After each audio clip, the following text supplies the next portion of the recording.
Newton's laws of motion can be applied to an individual object or to a system comprised of multiple objects that accelerate together. Here's an example problem that describes a rope passing over a single frictionless pulley. One end of the rope is connected to a 5-kilogram block, and the other end of the rope is connected to a 2-kilogram block. Both blocks hang vertically, and we have to do some kinematics in order to determine the time it will take for the 5-kilogram block to descend a distance of 52.5 centimeters. So if you're picturing it like I am, this is really describing the Atwood's machine that we went through in the previous lesson. So there's a piece of rope that connects two objects, and this comprises our system. One of the objects is 5 kilograms, the other is 2 kilograms, and the acceleration is clearly going to point in the direction indicated. The system is released from rest, and the 5-kilogram block is ultimately going to hit the floor 52.5 centimeters below, or if you prefer, 0.525 meters. Okay, so we'll say initial velocity equals 0, delta y equals 0.525 meter. You might be tempted to say a equals g, but that's definitely not the case. However, we can find the acceleration based on Newton's second law, and we're asked for how much time will it take. So here's the real bulk of our work, is to figure out, based on Newton's second law, what's the value of the acceleration. You can probably guess which kinematics equation we're going to use. Delta y equals initial velocity times time plus 1/2 at squared. The initial velocity multiplied by time term goes away since the initial velocity is 0. And you've probably seen time and again, this equation often reduces down to the time that it takes for something to travel when you know the distance, and the acceleration with an initial speed of 0 is t equals the square root of 2 times the displacement divided by the acceleration. Okay, so let's find the acceleration. Well, if you haven't yet, go back and watch my lesson on the Atwood's machine and see if you can understand where this expression comes from. The acceleration is equal to g times the difference in the two masses divided by the sum of the two masses. So perhaps before we called the heavier mass m1 and the lighter mass m2, it's just as well to say the heavier mass is symbolized by capital M and the smaller by lowercase m, just in case you prefer not to have to use subscripts. A rose by any other name would smell as sweet, correct? Okay, so our acceleration in this case is 9.8 meters per second squared times 5 minus 2 divided by 5 plus 2. Now I'm leaving out the units because I know it's just going to be kilograms over kilograms, so it's just a numerical ratio in the end. All right, well, this gives us 3/7, right? 3/7 of 9.8 comes out to be a fairly round number. We have an acceleration of 4.2 meters per second squared. So now we know more about the kinematics. And so we can just plug into our kinematics formula, and the time is 2 times 0.525 meters divided by 4.2 meters per second squared. Looks like the units are going to come out correct.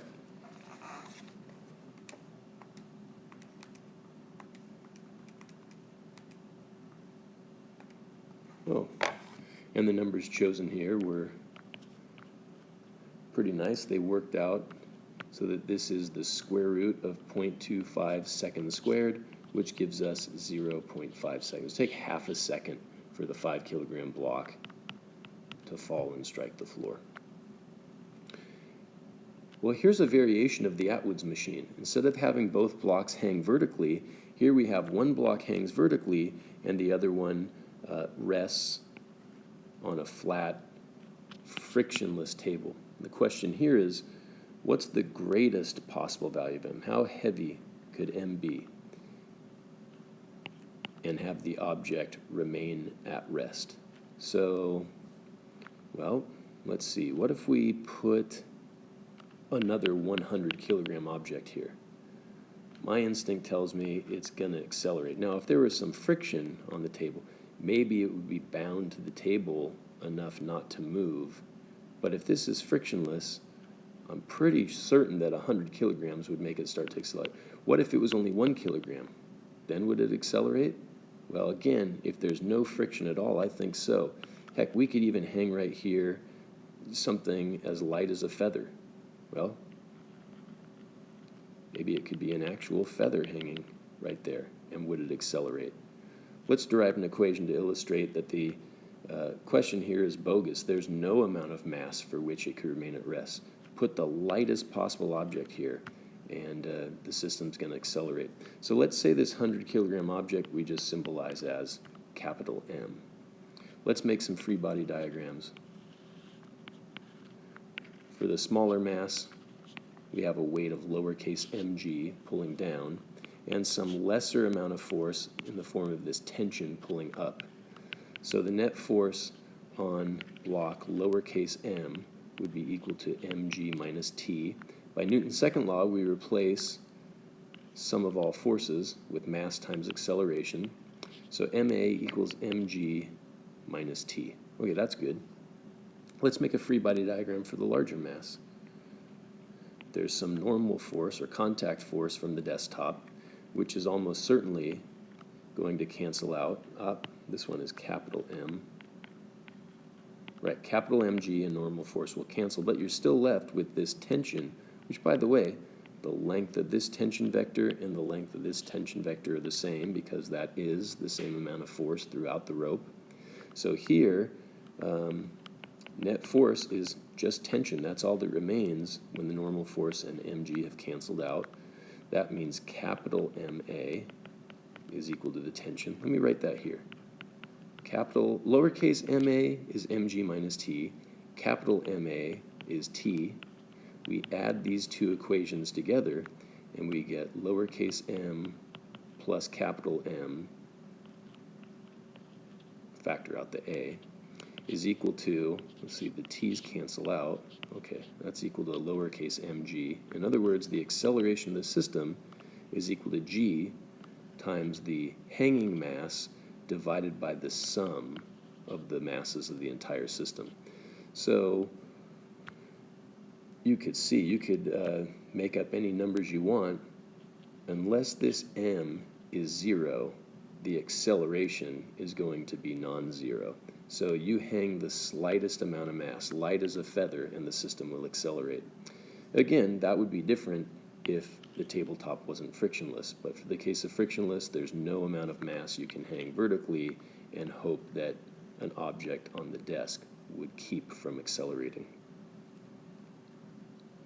So here's another slight variation of that same sort of problem. Instead of a single block, we have two blocks that are connected together here.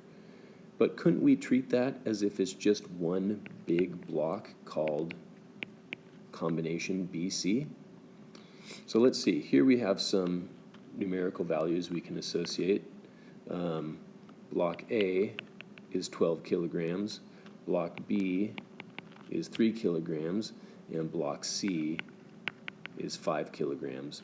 We have to find the acceleration of the entire system. Let's do it a little differently than our previous example. Instead of making an individual free body diagram for the hanging mass and another one for the mass or masses that are on the surface, let's just consider the system as a whole. So we can think of this as one big block called B/C.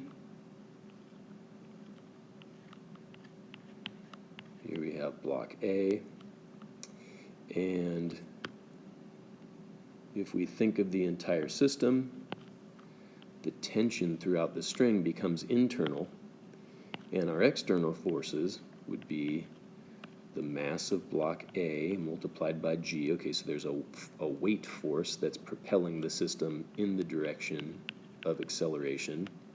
And at the same time, let's see, what amount of force is opposing? Well, is there any force opposing the acceleration of the system? I know there's the weight of this combined block BC. So this would be MB plus MC, quantity times G. And then there's also some contact force with the desk, we'll call it N, but those are going to cancel each other out, surely. Is there any force pointing back in this direction? Well, if there was friction, yeah, there would be. But this problem, again, is about a smooth, frictionless desktop. So that's it. The acceleration of our system should be equal to the net external force on the entire system divided by the mass of the entire system. And by the way, I could change my symbols. There's no reason I couldn't just say the mass of block A is lowercase m, and the combined masses of block B and C together are capital M.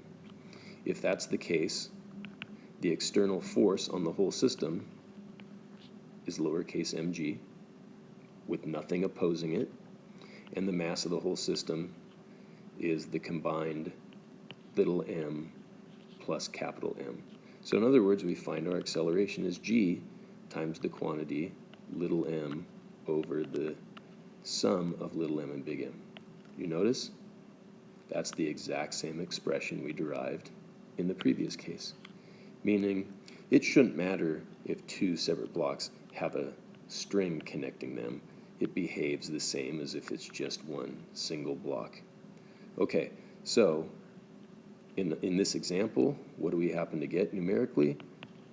9.8 meters per second squared times 12 kilograms divided by, let's see, block BC together would be an 8 kilogram object. And so I need to add 8 kilograms with 12 kilograms to give me a total of 20. I could put kilograms in here, but that's just going to cancel out. So 12/20ths of 9.8 gives us an acceleration of 5.88 meters per second squared. You know, the rest of this work was rather trivial. Plugging in numbers doesn't inform you much about physics. Getting to the point where you derive an algebraic expression is really all the useful parts of the problem solving. Oftentimes, finding the final numerical value is nothing more than a last bit of busy work to make you see if the numbers are reasonable or make sense. One last problem on compound systems before we move on to our next lesson. Here we have another version of the Atwood's machine. Instead of two blocks that hang vertically, we've altered it so that one of the blocks is on an incline. The incline is angled at 40 degrees, and here let's say the question at hand is, find the tension in the string connecting the two blocks. Okay, well let's try this method again where we treat the system as one entire object. Okay, then we'll have a force in the direction that the system accelerates that's equal to, hey, let's once again, maybe this time we call the hanging block, how about since it's more massive, we'll call the hanging block capital M and the smaller one lowercase m. So here we have capital Mg. Now, is there any force opposite the acceleration of the system? We're going to have to show the forces acting on this 4 kilogram block. So there's normal force. Remember, it always points perpendicular to the surface. And then there's the weight, and that pulls straight down. So there's lowercase mg. So we need to make a frame of reference in which we have an x-axis that runs parallel to the incline and a y-axis that runs perpendicular to the incline. So we're back in that situation where we have to break the weight vector into its components. The previous argument went something like this. Whatever the angle of the incline here is the same as the angle between the vector mg and the y-axis. So when we break mg into its components, it has a component parallel to the incline that's calculated as mg sine theta. If you need to watch the video once again, how we figured that sine of the angle is associated with the parallel component of weight, that might be worth reviewing. The other component then must be mg cosine theta running perpendicular to the incline. Now, is your suspicion the same as mine that the normal force and mg cosine theta will cancel one another out? So really, all you're left with is this unbalanced force of mg sine theta, which happens to be opposite the acceleration of the whole system. So if we want the acceleration of the system, we can say it's the net external force on the whole system divided by the mass of the whole system. In that case, we would expect an acceleration of capital Mg minus little mg sine theta, all divided by capital M plus little m. We could factor out this g. So the acceleration of the system is g times the quantity capital M minus little m sine theta, all divided by capital M plus little m. Now, I believe you would be able to derive that exact same expression had you chosen a slightly different method for solving this problem. If you made an individual free body diagram for the 10 kilogram block, you'd have capital Mg pointing down and a smaller amount of tension pulling up. If you make a free body diagram for the 4 kilogram block, it'll look something like this. X-axis and y-axis running parallel and perpendicular to the incline. Normal force pointing along the positive y-axis. Tension pointing along the x-axis. By the way, that tension has the same length as this tension vector. They represent the same quantity. Now, I'm tempted to draw one last force vector here and call it mg, but you might have advanced to the point where you can skip from the unresolved free body diagram straight to the resolved free body diagram. In other words, instead of showing the force mg in its original orientation, you might be able to show the components of the force along the axes. Now, this component is mg cosine theta, but it's canceled by the normal force, so we're left with mg sine theta. So I would challenge you to make an equation based on the idea that for the 4 kilogram block, it's propelled forward by tension but opposed by mg sine theta, and at the same time, the 10 kilogram block is propelled by mg but opposed by t. If you can make two separate equations based on Newton's second law and add them together, I think in a few steps of algebra you can derive this exact same formula. So I leave that up to you, but let's see if we can plug in numerically and find out what is the acceleration in this particular example problem.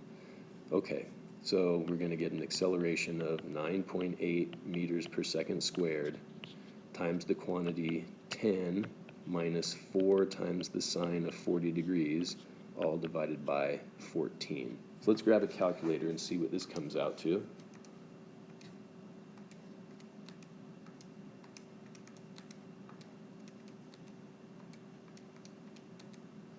Okay, so the acceleration works out to be a fairly round number once again, 5.2 meters per second squared. But that wasn't the question.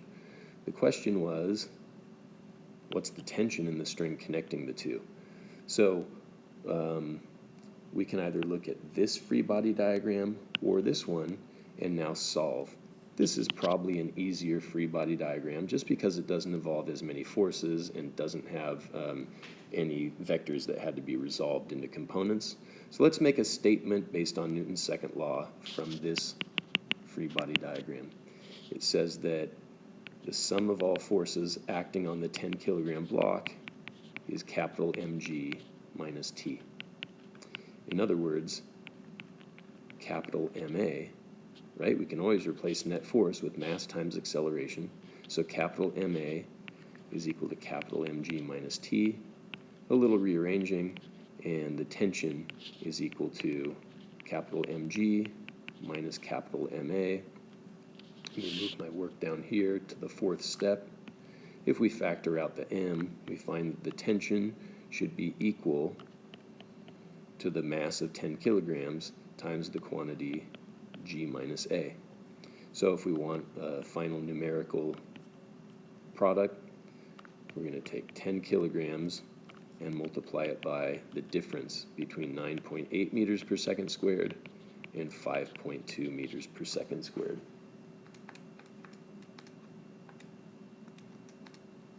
And so we get a tension of 46 newtons as a final answer. Thanks for watching.